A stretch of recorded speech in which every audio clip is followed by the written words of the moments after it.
This is what I can remember. And then when I ask you the same question, it's the same road. R-O-T-E. So convince us. Your Honor, lumaki po ako sa Bamban, Tarlac.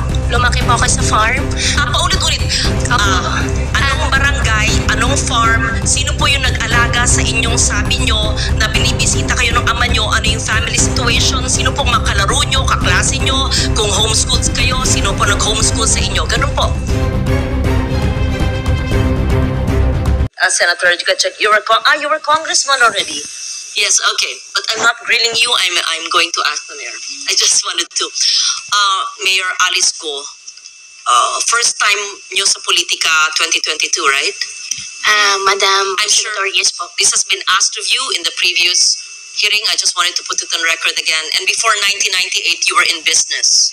That's what we have. Before 2022 po. Oo. Apo. At yun yung bumili ka ng lupa at nagtayo ng mga gusali doon sa mga iba-ibang korporasyon. Hindi ikaw yung bumili ng gusali, nagtayo ng gusali, ikaw yung may-ari ng lupa. Tama? Prior po, ako po. Yes. And by now, you're well aware that yung mga nagtayo ng gusali ay may mga ginawang krimen sa mga lugar na yon, teritoryong yon, kung saan kinatatayo ng lupa mo, at ang mga krimen na ito ay human trafficking among others, including illegal gambling and other criminal activities. Correct? Your Honor, before nangyari po yung raid, wala po akong alam. In fact, wala pong dumarating po ng report po sa office ko po at wala rin pong dumarating po na report po from PNP na meron pong nangyayari. Mayor, Opo. hindi ba ho trabaho at tungkulin ng mga mayor na alam po ang nagaganap sa kanilang lugar? Is that not your sworn duty as the chief executive of a local government unit? Your Honor, yes po. Every month po, tinatanong ko rin po, meron din po akong tao na inassign po para tanungin po yung mga housekeeping po na taga-Bamban po na kung meron po silang ginagawa mga alimalya po doon sa loob po. And wala pong dumarating po sa akin na report po na may ginagawa po silang Gano'ng crime po kalaki doon. yung lupa, Mayor, kung saan nagtayo ng mga gusali, kung saan ginaganap ang krimen ng pangangalakal ng mga tao, mga Pilipino at mga dayuhan, kung saan ginaganap ang mga illegal gambling activities, kung saan ginaganap ang iba't ibang klaseng krimen? Ilang ektarya at hindi nyo alam sa Banban bilang mayor? Your Honor, 7 point plus hectares po. So, 7 point plus hectares, you're a mayor of Banban Town, newly elected. Kayo po syempre ang nagbigay ng mga permits para magtayo ng mga malalaking gusaling yon. Syempre po, kilala nyo yung kapitan. Anong barangay po yung 7 hectares na yon? Your Honor, Barangay Anupol po. Kilala ko po yung kapitan.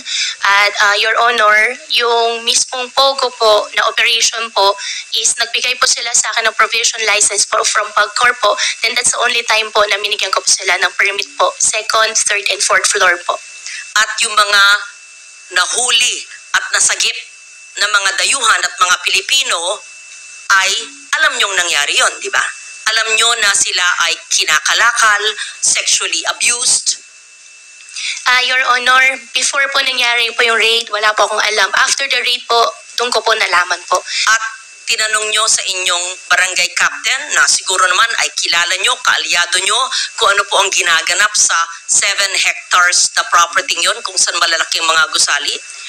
Yes po, Your Honor. After the raid po, nag-form po kami ng isang team po to investigate po sana. However po, nung papasok na po sila sa loob to investigate po at para mag-gather pa po ng mga informations na from outside and inside po, hindi na po sila inalaw po pumasok po sa compound po. The whole 2 years that you've been the local chief executive at nandun ang mga nefarious, illegal, criminal activities in a barangay in your town, and you were say wala po kayong kinalaman o wala kayong alam sa mga nagaganap? Your Honor, wala pong dumating sa akin na any report po. In fact, noong 2023 po, na-raid po yun. First, nung nakaraan beses po na na-raid po yun, nag-form din po kami ng isang task force po, isang team po to check. However po, kalagitnaan po ng aming investigation po, nasa korte na. Nung nasa korte na po, hindi na po kami nakialam Pero bilang kayo LGU po ang may-ari ng lupa kung saan po nagtayo divestment, but you know them. Kilala ko po yung Huang Jiyang po, Your Honor. So kilala nyo, ano po yung negosyo ng inyong kadil na nagtayo ng mga gusali at negosyo sa lupa nyo? Your Honor, kilala ko po si Huang Jiyang at siya po yung nag-invest po dun sa mga buildings po.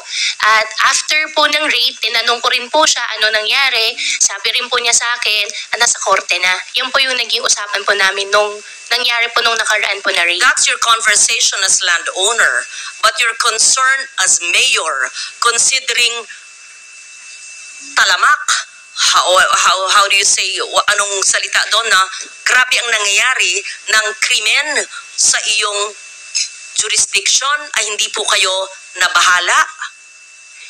Your Honor, yung nakaraan po na raid po na company, tsaka yung company po ngayon is two different company po. Binigyan ko lang po sila ng lisensya po, binigyan ko lang po sila ng business permit po, Your Honor, nung nagkapagbigay po sila ng provision license po sa opisina ko po. Yes, bigay ng license, hindi nyo alam, hanggang renade sila. Alam nyo ang pinasukan nyo, tumakbo kayo bilang mayor at nanalo kayo ng ilang daang votes over your rival, and you're saying something that you're familiar because kayo may-ari ng lupa at kilala nyo yung tao, nagtayo ng malaking gusali at nagkaroon ng raid na last year at hindi nyo alam na nagaganap ang mga krimen na yon right under your nose in the LGU which you had? Your Honor, lahat po ng naging operation po ng Pogo po sa Bamban, sila po ay meron pong lisensya po na galing sa PAGCOR. In fact, itong last po na raid po ay meron pong 24/7 po na PAGCOR po nagbabantay po doon sa site. At sinasabi nyo na sa kaalaman nyo ay Pogo lamang ang nagaganap at yung mga nasagip na mga dayuhan na natatraffic o sa Filipino ang salita ng traffic ay kinakalakal, binebenta ng mga tao, dayuhan man o Pilipino, ay wala kayong kaalaman at mismo yung barangay captain at yung mga tao nyo po sa LGU ay hindi po alam ang nangyayari? Your Honor, walang pong dumating po ng report. In fact, before po nangyari, I think 2 weeks po before nangyari po yung raid, nag-invite po sila sa amin, kasama po ang LGU po, para sa isang open house po na visitation po. Nakakapasok naman po yung mga empleyado po ng LGU po doon. Wala rin pong dumarating po na report po sa opisina po namin.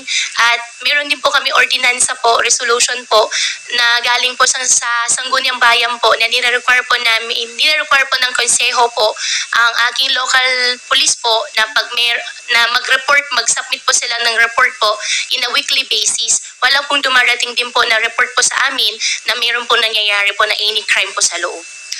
Anong ginawa po nyo nung natuklasan nyo na renade sila, na may mga illegal activities dun sa lugar kung saan kayo ay parte dati, na sabi nyo nag-divest na kayo, and what have you done? Your Honor, gumawa po ako ng isang team po para mag-investigate po sana sa loob. However po, hindi po sila nakapasok. At gumawa rin po ako ng isang team po na galing po sa labas para imbestigahan po yung mga naging empleyado po sa loob, yung mga housekeeper po, na tinanong po namin sila ano ba talaga nangyari, meron po ba kayo nakita na tinotorture po. Unfortunately po, ang sagot po nila sa amin ay wala po. And 200 plus po kasing naging empleyado po na local po doon sa site.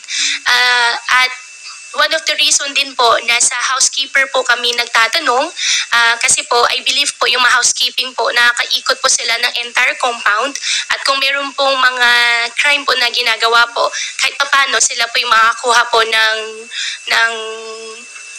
information po kaagad.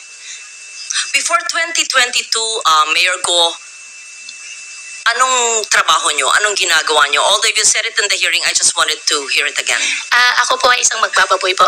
Farmer po ako, piggery po yung negosyo. Sino po ang nag-urge sa inyo? Sino po ang engganyo kayo, nag-inspire sa inyo na tumakbo bilang mayor ng Banban? Sarili ko po. Childhood dream ko po. Childhood dream. Opo, ay gusto ko po na mapakita sa tatay ko at gusto ko po maging proud po siya sa akin. Saan ba yung childhood nyo? Dito po sa Pilipinas po. Saan po sa Pilipinas? Sa Bamban po. Saan po kayo napanganak? Nakita ko po dito po sa birth certificate ko po, Hilot po, at iniwanan po ako ng nanay. Hindi, saan kayo napanganak? Nakita ko po dito sa birth certificate ko po, Hilot. Hindi ko po tinatanong yung proseso ng papanganak sa inyo. Saan po? Saan pong lugar sa Pilipinas, sa Central Luzon, sa Tarlac o sa Banban? Tarlac po. Saan po sa Tarlac? Matatalaib Tarlac po. Ano po? Matatalaib Tarlac Is that po. the barangay? Yes po, nakita ko po dito sa birth certificate ko po. No, you would have recollection of your childhood, right? Can you just give us a recollection of your childhood? Sino po yung best friend nyo? Saan po kayo nag-aral? Kung meron kayong makamag-anak? Recollections of, you're only 38 years old. You will remember your childhood. I mean, I'm double your age, but I would remember my childhood in Malabon. Your childhood. I know homeschool. I can't believe anyone is totally homeschooled all her life. Yes. Please tell us about your childhood. Your Honor, lumaki po ako sa farm. Which farm? Which farm? In what barangay? In what LGU? Opo, Barangay Virgen de los Remedios. Bamban Tarlac din po. Different po from the one po sa QJJ. Yung katabi lang po niya. Nabenta po siya year 2000. Hindi ko po maalala yung date kung kailan po siya nabenta. Tapos nakabili po ulit ng property po sa tabi at doon po nagtayo ulit. Lumaki po ako sa farm, Your Honor. Tinago po ako ng tatay ko po. Lumaki po ako na, ako lang po. Pinupuntahan po ako ng tatay ko po araw-araw. Lumaki kayo mag-isa? Kasama ko po ang katulong, kasama ko po yung mga kasamahan ko po sa farm. And Sino po yung mga kasamahan nyo sa farm? Sino yung katulong na naaalala nyo, pangalan, nationality, at sino yung nag-alaga mula kayong napanganak 38 years ago? At binibisita kayong ama nyo mula saan? Sa bansang Sina. At tell us about your childhood. Your Honor, sa farm po ako lumaki, sa Bamban po ako lumaki. Lumaki po ako mag-isa, pinupuntahan po ako ng tatay ko. How I wish po... No, okay. You cannot grow up alone from a time you were born. Opo. So the formative years from a time your mother birthed you up to perhaps 10 years old, sino po yung inyong naging caregiver o yaya? Hindi naman pwedeng mag-isa lang po kayo sa farm. Binibisita kayo ng ama nyo mula saan? So sino po yung sabi nyong kasambahay nyo na nagpalaki sa inyo? Sino po yung sabi nyong mga kaibigan nyo, kasama nyo sa farm? Sino po? Para may... In short, I'll be very honest. Please convince us that you were born in the Philippines, that you are Filipino, and that you are not what people suspect you to be. Dediretsuin ko na po. Kumbinsihin mo kami kasi hindi po pwedeng hindi nyo maalala yung inyong first few years of living na formative years. Para makumbinsi kami because we want to be convinced that all elected officials are Filipinos and not spies of other countries. So, as a nationally elected official, and I won in Tarlac, number 1, I think, or 2, and I won in Banban, perhaps you even carried near sample ballot, we have to know. Diba ho? So if you're really Chinese and fronting for other people, go back to your country. But if you are Filipino and you were born here, convince us because we want to be convinced. So I'm trying to help you by trying to make you recall about your childhood. Hindi pwedeng, kasi parang scripted. Kasi I was born on this is what I can remember. And then when I ask you the same question, it's the same rote. R-O-T-E. So convince us. Your Honor, lumaki po ako sa Bamban Tarlac. Lumaki po ako sa farm. Paulit-ulit. Opo. Anong barangay, anong farm, sino po yung nag-alaga sa inyong sabi nyo na binibisita kayo ng ama nyo, ano yung family situation, sino pong makalaro nyo, kaklase nyo, kung homeschooled kayo, sino po nag-homeschool sa inyo, ganun po. Madam Senador, ako po ay lumaki po sa Barangay Virgen de los Remedios, Bamban, Tarlac po. Ako po ay isang Filipino. Lumaki po ako kasama po yung mga empleyado po namin sa farm. Ipaprovide ko rin po yung mga pangalan. Come and go din po naman kasi yung mga naging empleyado po. 38 years ago po, Madam Senador, wala po ako talagang maalala ng sobra. Pero meron pa po ako isang kasama ngayon po na matagal na po sa amin, si Mang Boy po, na hanggang ngayon, kasama ko pa rin po siya. Sa susunod po, baka pwede ko po siya i-present din po dito para makilala niyo po. And in fact, 14 years old pa lang po ako, nagtatrabaho na po ako. Kilala po ako ng barangay chairman na mention po kanina na ipapaimbita. At bumibili na po ako ng mais. Pwede po ako mag-present po ng mga pangalan po nila na magpapaalam lang po ako sa kanila kung pwede ko po sila i-disclose po yung names po nila. Excuse me, San Loren, kung pwedeng idagdag, kung kaugnay nyo lahat ng mga taong ito mula nung pagkabata nyo, pwede nyo bang ikwento ng mahaba-haba ng konti in Kapampangan? Kasi syempre, kausap nyo sila sa sarili nilang lengguwahe. Madam Chairman, ang Bamban po ay Tagalog po. Meron din pong Kapampangan, pero yung mga kasama ko po sa loob ng farm po, mostly po mga Visaya po. Kasi ang piggery po, biosecurity po, hindi po sila lumalabas. Well, actually, San Loren, just for the record, may mga nag-o-observe na mga kababayan natin, pati mga netizens na mga Kapampangan. Yan po ang tanong nila sa inyo. Kasi Kapampangan po ang lingwahe nila. Yes. Anyway, can you San Loren, speak? please proceed. Thank you for that interjection. It's very helpful. Magsalita po kayo sa Kapampangan kung kayo'y lumaki sa... Madam Senador, konti lang po yung alam ko po sa Kapampangan. Ang alam ko po, sobrang konti lang po. Di Okay, mo po. what Chinese language do you speak? Fukien or Mandarin? I can speak Fukien po. Okay, speak in Fukien now. Bo? More. Tell us more about your life in China. Wala po akong life po sa China. Dito po ako lumaki sa Pilipinas po. Tell us about your life in the Philippines and tell us about your family in China in Fukien. Family ko po in No, in China. Fukien. Please tell us about your father who's from China and he used to visit you when you were a child, and the family of your father in China, and where are you from China in Fukien. We have interpreters and perhaps I can understand a little. Yes po. Guay lao pe tui tai liok lai. Continue. Qua si Tiongkok lang. Qua si Philippines lang. Tell us about your relatives. Pakikwento po ang mga kamag-anak ng iyong ama. San sa bansang Sina ang inyong ama at ano ang ginagawa niyo? Sinabi niyo embroidery, etc. Negosyo at mga kamag-anak niyo doon. Tell San us. Loren, before she answers, maybe we can ask Ms. Batay, our Chinese interpreter, just to Yes, interpret to yes. us what the mayor said. Thank you. Ms. Batay.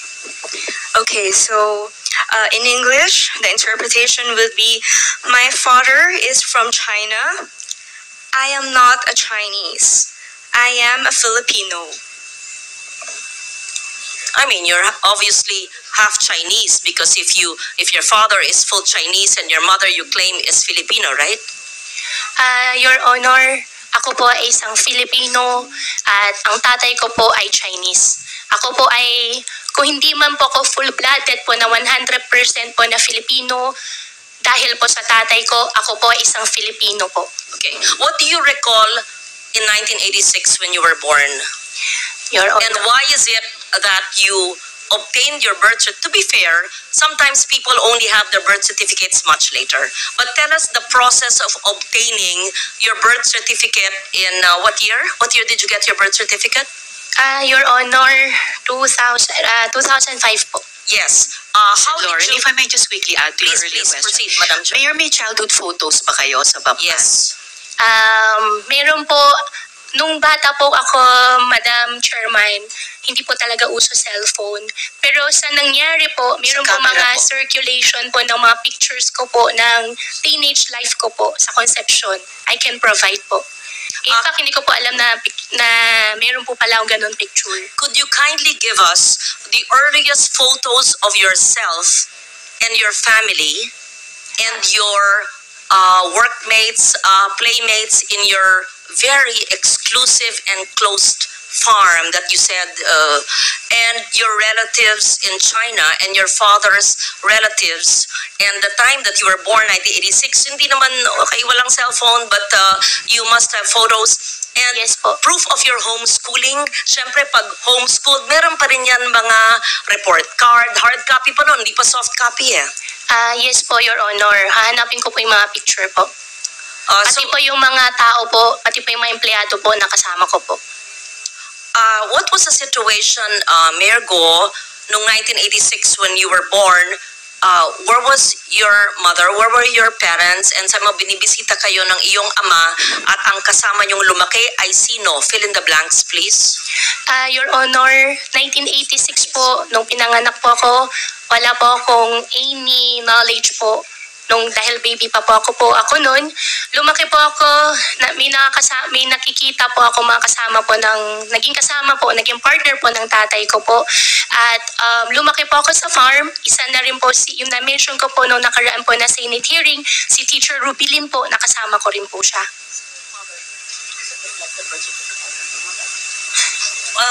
Can you please state once again your mother's name? Amelia Leal po, biological mother ko po.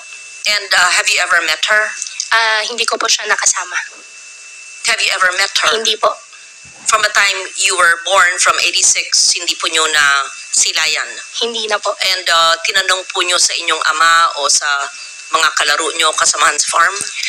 Your Honor, how I wish po I have a perfect family po. No, we lead imperfect lives. So I don't want to intrude on that. I just wanted to make sure. So, sa pagkaalam ba nyo ay Pilipino ang inyong ina? Opo. Yan po ang sinabi po sa akin ng tatay ko po. At lumaki po ako dito sa Pilipinas po. At wala rin po, Madam Senador, wala rin po ako ibang citizenship kung hindi Filipino lang po. How did you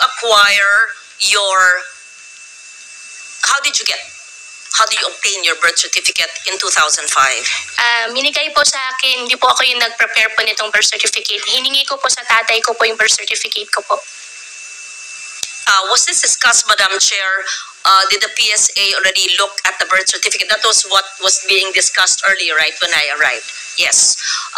So that was, we will ask for the report from the PSA on the authenticity of that birth certificate. So tell us more. I know that time is up now. Tell us more in Fukien, your childhood situation. I don't want to be intrusive, and there's no reason to explain about all of us have imperfect lives, but tell us about your childhood so we get to know you better, and your Chinese playmates, if any, Filipino associates or playmates, if any, and your family in China. In Fukien po. In Fukien, Sen. please. Opo. Sa We farm, want to hear you speak your language. ang language ko po ay Tagalog po, Senator. Ako po ay isang Filipino. Sa Yes. farm po, ang gamit po namin lengguwahe po ay Tagalog po. But speak Fukien. I just want to I hear can it. speak Fukien po, pero ang Yes. ginagamit po na lengguwahe po sa farm po ay Tagalog. There's nothing wrong with knowing languages. Yes, po. If you're good in Fukien, speak it, right? For after all, your father's Chinese and you're half Chinese. Don't be ashamed of that. Opo, hindi naman po ako nahiya, hindi man po ako na-ashamed. Madam Senador, mas kaya ko po ikwento na mas fluent sa Tagalog kasi yan naman po ang mother tongue ko po kaysa sa Chinese language po. Kaya okay lang po na ikwento ko po in Tagalog. Okay, proceed. If you don't like to speak the language of your father, then speak in Filipino. Opo. Briefly, please, Mayor, dahil malapit na tayo mag-suspend. Ay, opo, sorry po ma'am. Thank you. Just brief. Opo. Thank you, Madam Chair. Lumaki po ako sa farm, 14 years old pa lang po ako. Nag-aalaga na po ako ng baboy. Ako nagpapaanak. Ako rin po nagbebenta po ng mga fatteners po na nilalabas po ng farm. Medyo, hindi po yung negosyo. Mula po 1986 when you were born, your recollection, 86 to the time you obtained your birth certificate in 2005. Madam Senador po, nung maliit pa lang po ako, nung 1986 po, wala na po talaga malala. Also, ayaw ko po talaga ma-mention yung word na wala po ako malala. Pero wala po No, talaga I'm not ako malala. asking about the day you were born. Obviously, nobody knows that. Any of us. I said 86 to 205. between the day you were born and 9 years old, you would have some recollection. Ako nga po, doble ng age yun. Naaalala ko pa yung childhood ko na ako'y 5 years old Kilala ko pa yung grade school teachers ko Yun lang po. Huwag tayo magpilosopo po dito. I mean, obviously, I'm not asking you, how was it when you were born? Hindi po. From 1986 to 2005. Madam Senador, lumaki po ako sa farm. Kinulong po ako na sa Paulit-ulit naman, parang memoryado nyo. Kasi kino-coach ka ng lawyers mo siguro. Just, magkwento, parang kaibigan. Parang nagpunta senador sa'yo, Mayor, kamusta na kayo? Kamusta ang buhay nyo dito? Napana kayo sa farm? How was your life when you were born? Ganun. Sino yung neighbors nyo, playmates nyo, paano yung pamilya, binibisita ka ng ama mo, ganun. Kwento lang. Madam Senador, Sa Filipino, as you claim. Opo, gustong-gusto ko po magkwento. Ang playmates ko po doon sa farm ay yung mga dati po namin empleyado rin po. Kaminggo po yung mga tao pero may mga luma, mga matatagal po namin empleyado. Pagbalik ko po ngayon araw, hahanapin ko po sila at sa susunod po na Senate hearing, isasama ko na lang din po sila. Aaralin pa ng mga abogado. Teka po, anything, when I say your first 10 years of your life, the first 9 years of your life, kilala ko pa yata isang abogado mo sa likod mo. Anyway, the first 9 years of your life, what is the first image that comes? Tell us about your farm life. Must be a charming, idyllic life, right? Opo, nasalo po ako ng farm. Di po ako pinag-aral po ng tatay ko po. Ang nagtuturo po sa akin si Teacher Ruby Lim po na na-mention ko po nung nakaraan na Senate hearing. And how I wish po really, Madam Senador, na I have a perfect life po. However po, pinalaki po ako sa farm. Or perfection. Kwento lang nga Opo. 9-10 years po. Siyempre man, Mayor, may maalala, 38 ka lang Opo. Sa farm nga po ako lumaki po, Madam Senador. Hindi po naging normal po yung buhay asking ko. Normal or it's Madam Chair, I know that time is limited and I would want to get to know the mayor. As I said, we're giving you the opportunity to prove to us that you are Filipino. We ask you the questions which I would ask normal people. I would ask you, Risa, tell me about your childhood, right? Sorry, in our childhood, I talk about my child. Yun lang. Nothing to be defensive about. You don't have to say the same thing. Basta sa farm po. Tell us about your child. Ako sa farm. Basta tell us about your child. Sa farm. Ano ba? Huwag tayong robot. Tell us about your childhood. So we're convinced that you have a childhood in the Philippines. And if we ask you to speak about a foreign language, to speak in a foreign language that you are, nabihasa ka, hindi, mas magaling po ako sa Pilipino. Ba't may kakaya kung magaling sa Fukien? Kung magaling ka mag-Mandarin? Wala, maganda nga, marami ka na lingwahe. I will leave it at that and I will ask more questions in the next hearing because ano ba ang ating pinupunto dito?